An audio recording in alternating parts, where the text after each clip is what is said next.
Let's talk about some of the things that we've done since the last video. Queue up for a dungeon. This is probably going to take a few minutes. We'll see.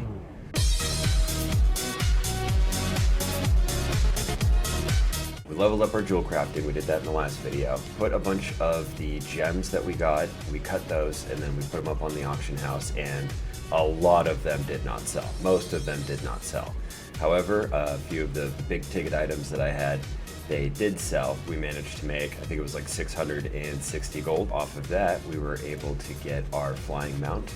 So we have that now. That's gonna make farming a lot more efficient now that we have that accomplished. I don't feel like going out and doing another grind right now, though we do need to make some more money. We do need to do a few more laps around the grand at some point, but right now I wanna do some dungeons and see if I can't get lucky and get some new gear. We also took some of the money that we made and we got ourselves PvE daggers in both slots. Overall, our melee power decreased a little bit, but we are almost full PvE, no PvP power. I think it's just, what is it? Oh yeah, it's the boots. We need to get a replacement for the boots. We also need to replace both of our trinkets. This has spell power, but it also gives hit rating, so that's good for now. This just needs to be replaced with something level 70, and then I think the cloak also, yeah, is still level 68, so we need to find replacements for these, and we need to get something better for this last Bloodforged item. Other than that, we're doing pretty good. I'm definitely very happy with where the character is at right now. Captain Karen is getting pretty strong. On my other character, Bambino, we're leveling up enchanting. I'm still working on getting all of the ingredients to make my rune arcanite staff so that I can make my fell iron staff. There's a bit of a money wall to getting golden pearls and the arcanite rods. I think they're going for like 250 to 300 gold a piece. Let's run over here to the auction house and check real quick. So what was it? Arcanite rod. Yeah, so these are pretty expensive, so I need to farm up for one of these, and then also golden pearl. Yeah, these are pretty expensive as well. I'm gonna need to get some money, get that figured out, but with all that being said, let's get into our first dungeon. So today is the first day that we're going to be playing with ElvUI installed. I've used this a few times. It's really nice. Haven't used it in a while though, so I'm going to have to get used to the weird colors on the nameplates and just the differences in location and everything. That's going to be fun. Queued up for a dungeon right now. There's some of the other things that I wanted to talk about. I know that there was more. Yeah, it's going to take a while to get used to this ElvUI, especially with how small everything's been scaled down. I might need to play with that later at some point. I'm going to be leveling my prestige character, Thickish. She's currently level 16, I believe. She was a tree when I initially leveled her up. I did a Restro Druid type build. I just love the dots and being a tree and running around and jumping. It's awesome. I was going to do a two-hand parry, but I want to try out Snowblind, Snow Crash, Snow Thrash, something or other like that. Your Blizzard is transformed into Ice Prism. Yeah, I think it was either this or like Ice Lash. See if it was Ice Lash. Yeah, this looks really interesting to me. I haven't played Ice Lash or Lava Lash. I haven't played Snowblind. They all look really cool. White Walker is another one that I really like the look of. So at some point, I'm going to be trying some of these out. I want to try out some of the other builds that are available here in Project Ascension that I've never tried before. There's just so many of them, and that's where I've decided I want to start. So that's what I will be doing here pretty soon. But I'm still having a lot of fun on Captain Karen, playing the Dark Surgeon. So I'm going to go for a little bit more gear before we get into that. And I guess in the meantime, instead of being here in Shadow Moon, now that I have all the flight patterns and whatnot, I could probably go back to Nagrand. I could just start flying there. Could I even see the queue timer now that I have ElvUI? No, let's try pulling it up. Not there. Dungeons and Raids. Does it actually show how long I've been in queue anywhere now that I don't have the thingy on my map? No, it does not. Okay. Cool. So that's good to know. If you have ElvUI installed, you cannot see how long you've been in queue. Or maybe if I'm just missing it, somebody let me know in the comments. That would actually be super helpful. Right, yeah, so just to rehash the issues that I was having with the video, I was playing around with recording in both MP4 and MKV formats. I like the idea of having multiple audio inputs with MKV. However, that means once the video is done recording, I have to import it into one video editor, convert it to MP4, and then I can load it into the video editor that I actually use to edit. And that's just an extra step. Rendering takes a while. I don't think I want to do that. So I'm just going to be recording in MP4. If I don't have multiple audio channels, oh well, I'll figure it out. I usually have some music or something going on anyways. So we're going to stick with MP4. We just need to make sure that we have our bitrate correct, that the recording looks fresh, looks nice. Ooh, corium. I'm going to go for that first because that ultimately is the point of this, to have a nice looking video when everything's said and done. So if my bitrate looks like ass, the video is going to look like ass, and I don't want that. No MKVs, MP4, and we will figure out the audio. Now, you know what? Now that I've actually cleared a bunch of room in my quest log, I could probably do some Magar quests, get my rep up, and then hopefully at some point I'll be able to actually use a flight path into Nagrand. That would be pretty cool. That'd be awesome. What is that?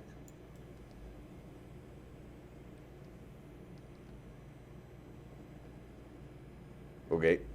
As a result of the recording issue that I was talking about earlier, the dungeon that I initially did when I was recording the intro for this video, I had to scrap because as soon as there was any action on the screen or a character started moving around a lot, everything turned so grainy, you couldn't really see what was happening. It wasn't worth trying to save the footage. It was pretty much unwatchable. You can see the damage meters down here though in the bottom right, so I can pull those up. You can see overall I was second for damage and I was number 1 for healing, so that's pretty cool. Let's talk about what this build does well in terms of damage, and that is Holy Novas. Holy Novas really are the bread and butter of your damage. You use your judgment, you comb in, you use a mutilate, and then you just pop that AoE. You'll get lots of crits. We have lots of extra crit on our holy spells. Let's see if I can find it real quick. There's bonus healing. Yeah, as you can see there, 30.5% crit on our holy spells. So if you're hitting multiple mobs at once, multiple times, you're guaranteed to get some crits, get some big numbers. So that's where a lot of the damage comes from. Aside from that,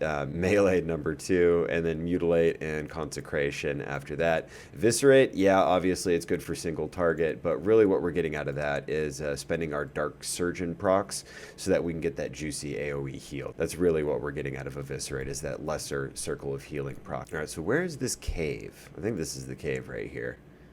Rich adamantite and adamantite. Yeah, I definitely want to go in this cave. I love having the flying mount. It makes this so much easier. I can fly over the terrain. I can see exactly what's in the cave before I go in it. I can skip all of the mobs for the most part. It just makes life so much better.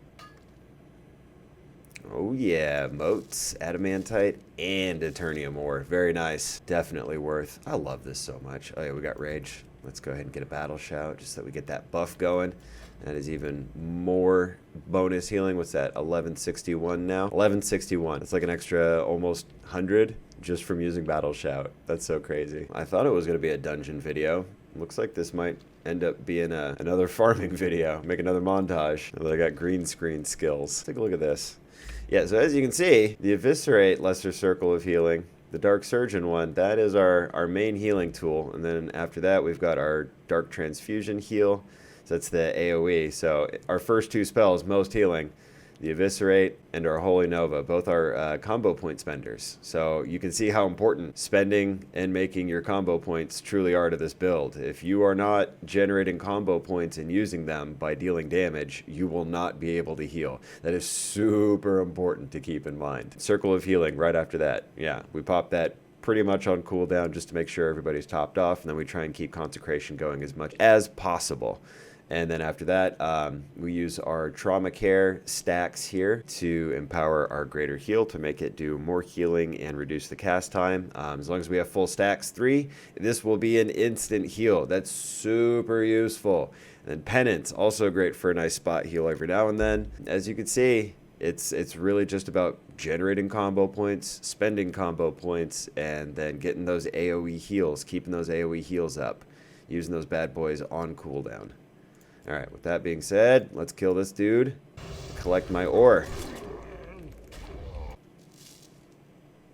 Got some molten earth out of that, or mote of earth. Got some mote of earth, some fell iron ore. Yeah, there's a good spot like right here. Oh, we've run this side today. Another thing that I wanted to talk about, we looked at the damage meters in the healing, and we saw Circle of Healing in Transfusion, Dark Transfusion. Let's see what the radius is. So within 10 yards, and then Circle of Healing, 15 yards. In Consecration, what's the range on Consecration? What, can't be more than what, like 5 yards? So that means the majority of the healing that we do, most of the healing is, 1, going to be AoE, and 2, very small range AoE, pretty much within 15 yards. You need to be standing relatively close to the rest of your party if you want to be able to heal everyone effectively without having to like focus heal. So what that means is this class benefits highly from being in a melee group, melee focused group. Hopefully this is a melee group. Okay, somebody declined. Never mind. But yeah, hopefully I get some clips that can demonstrate how easy it is to heal when everyone groups up, and maybe once or twice show how difficult it can be to heal when everyone's spread out and taking damage at the same time. That would be a really good dichotomy to show, because it really is, it sums up the pros and cons perfectly. Quick note, if you're out here in the Grand farming for anything really, if you happen across these Shattered Rumblers, kill them. They give motes of earth, and if you happen to be a miner, you can prospect them after you loot them, and you get a chance at gems, uncut gems. So keep that in mind. All right, let's try this out. Okay, this guy's bringing up a really good point. Apparently you can farm badges incredibly efficiently by doing the Horseman. I didn't even know that the Horseman event was going. Yeah, so maybe we're gonna have to check that out. Oh, well, I thought that we were gonna get the Deserter buff. Apparently somebody else left before us, so that's awesome. We got out for free. We're gonna queue up for Headless Horseman, and we're gonna farm out some badges super fast. That's 10 badges, 1 boss. Yeah, we're just gonna do that over and over, and then we're gonna get all of our gear. And we're gonna make this super fast, super easy, hopefully. Damn. Oh, if there was a mining node on top of this, that'd be super cool, but it's probably on the ground. Yeah. All right, let's try this out.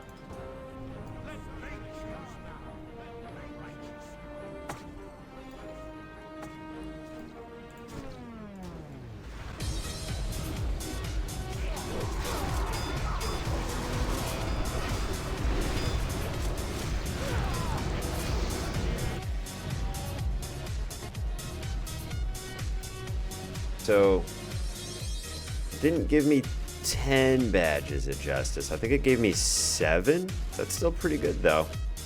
Okay, so that's interesting. You get badges at a really good rate doing the Headless Horseman. So far, I've done it twice. Both times I've had a DPS die.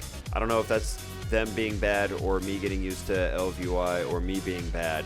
Probably a combination of the 3. But we're doing our best. Let's try another one. Let's see what happens.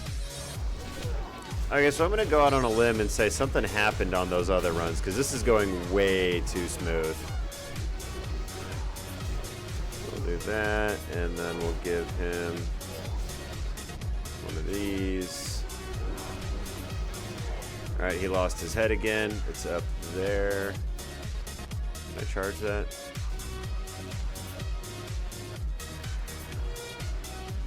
Hollowed helm.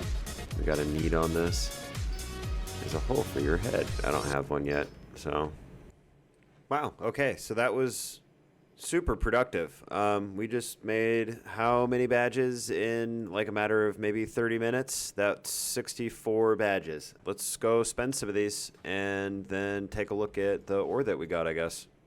Awesome. So if I remember correctly, trinkets are pretty expensive from our homie Jaros here, Jairus, however you say it. I should be able to find a cloak. I should be able to find boots, no problem. And that's really what I'm worried about right now. Okay, that's pretty good for 30. Okay, we got a trinket here for 41. That's actually not bad at all. Ooh, attack power. That's a lot of attack power too. Oh, that is so fast. Why is that so fast? Oh my gosh. I want, I guess, just one of those. That's a really good offhand dagger. For 60 though, good lord.